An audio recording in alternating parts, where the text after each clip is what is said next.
Rob Sampson, state senator from Wolcott, is here. He squeezed us into the busy schedule. What's happening, Rob? Good afternoon, Todd. Nice to have you here. What kind of shenanigans do you want to report on?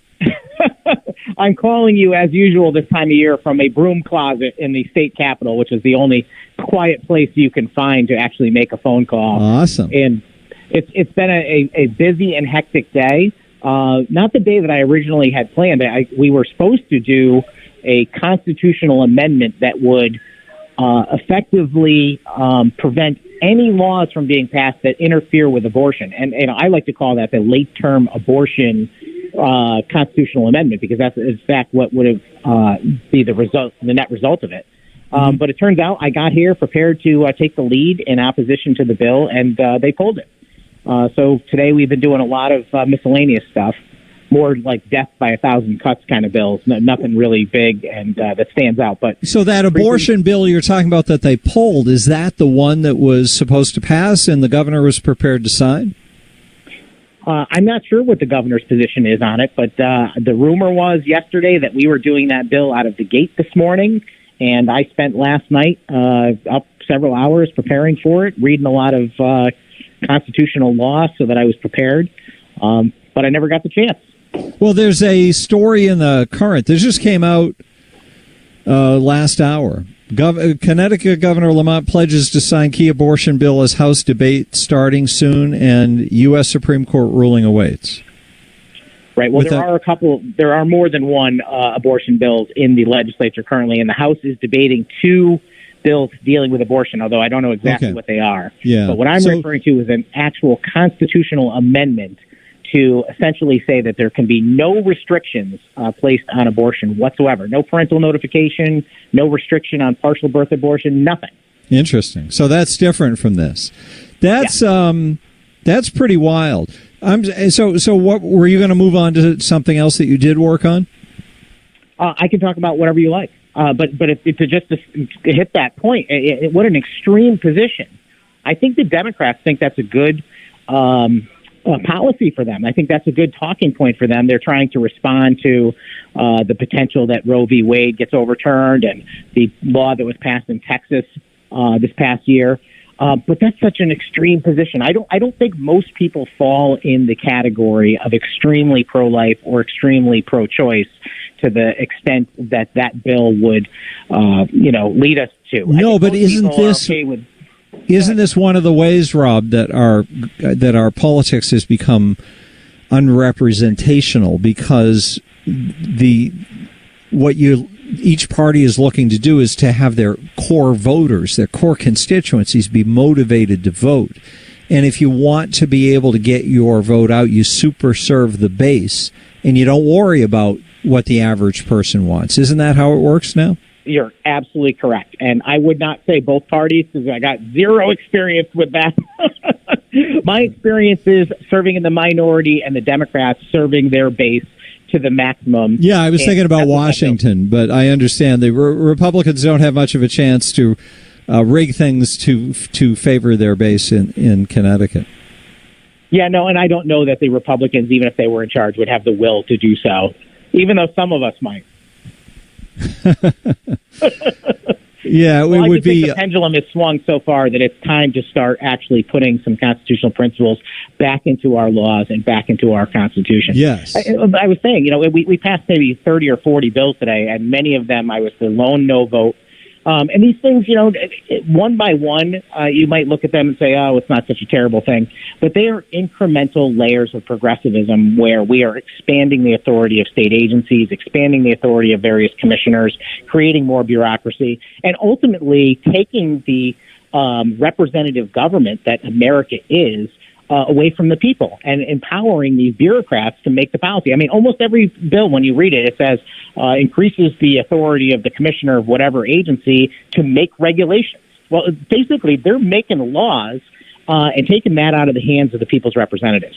Yes, which I think is an argument for being a philosophical absolutist, to look at the principles and just be 100% for those principles, accept no compromise. Because you can look at anything that happens that that's passed into law. That's the smallest little seed of an idea. And you say, well, that sounds reasonable enough, Like they introduced, I don't know, an income tax whenever they did that, and it was down in small single digits, and they said it would never get any bigger, and we've had times where the income tax was in the 90% for virtually everybody. So right.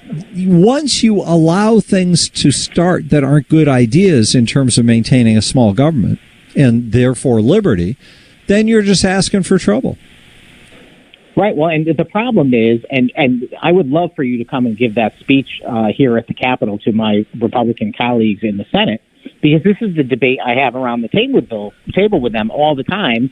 When I come out of the room and I'm the only no vote, it's well, these bills, Rob, they sound good, and in fact, some of them are not terrible policy on their face, but they are the foundation for terrible policy. You are creating a mechanism and a bureaucracy that is going to have such expansive power that the will of the people will be overlooked.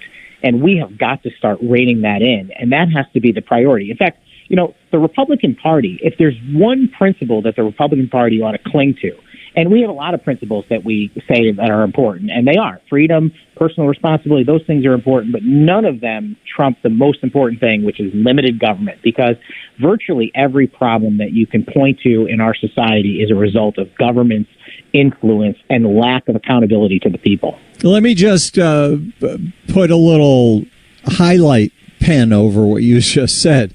The every problem we have is government caused.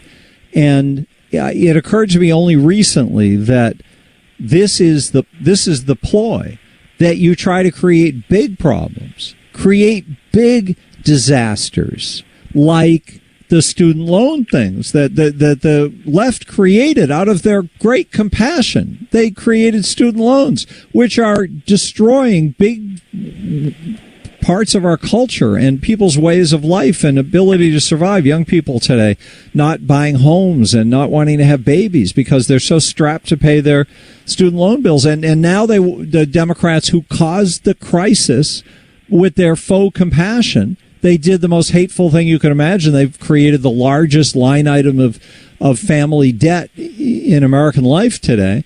And now they think big government should solve it. And really, after that's a big government problem. Nobody else can solve it. You're absolutely right. In fact, I'm just kind of looking through this long list of bills that I've been studying. We did, maybe 25 or 30 bills today, like a 5-page list, maybe with 125 more bills that are going to happen in the next few days. And many of them, you could probably track this title down to some other problem the government created, and this bill is the solution to that. Yes, and of course it doesn't solve it. It just creates a new set of problems that the government can come in and save us from, quote unquote, save us from in the future. That's right.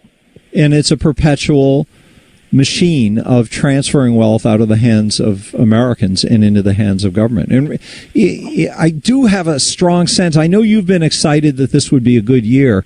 I do have a strong sense that there is an understanding developing that is just deeper and stronger, that these people are out of their minds with what they believe in or espouse philosophically and what they're laying the groundwork to make happen. This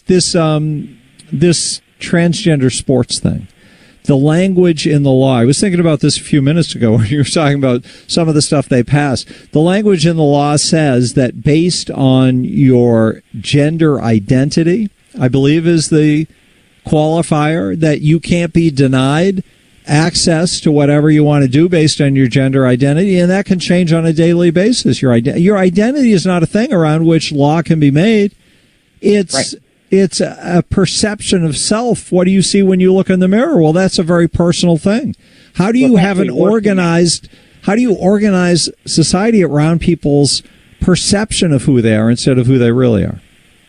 Yeah, you're absolutely right about that. When the state of Connecticut decided to go down that road and create a new protected class, they actually protected gender identity, which is how you feel on the inside, which, as you said, no one can know but you. And if you can claim anything on any given day, then what does that even mean?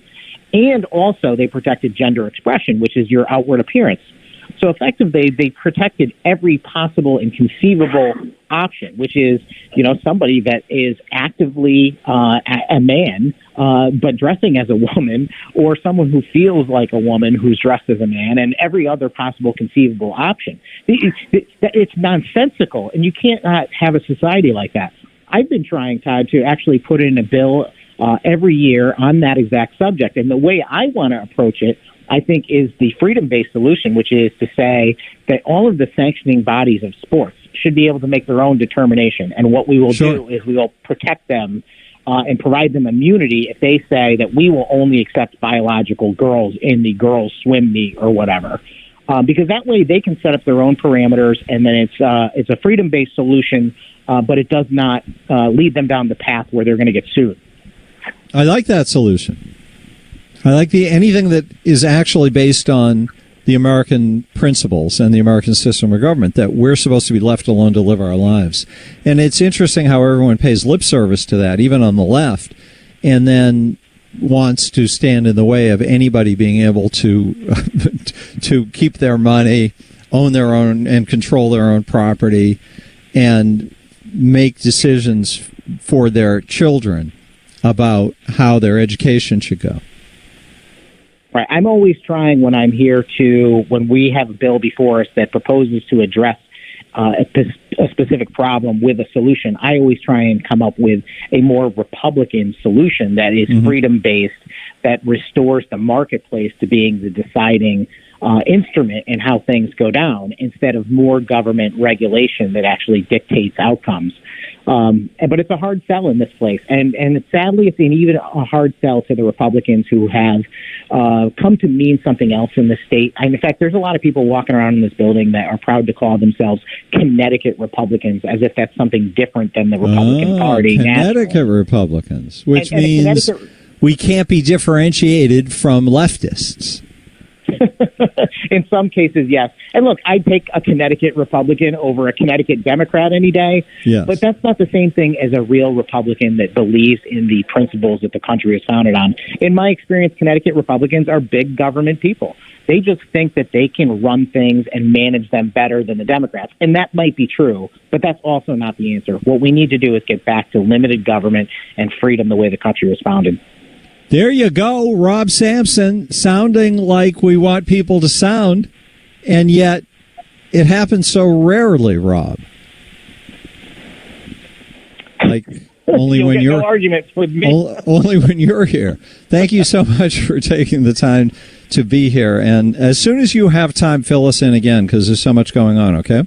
I will be glad to. Only 15 or 16 days, I think, so we shut off the spigot of bad bills. So hallelujah. If we could just shut off the second year, just have 1 year on, 1 year off for the legislature, that would be a much healthier thing, wouldn't it? Yes, it would. All right, Rob Sampson, Wolcott State Senator, amazing guy. Check him out on Facebook, and thank you, sir. We'll talk to you again soon. Always my pleasure. Thanks, Todd.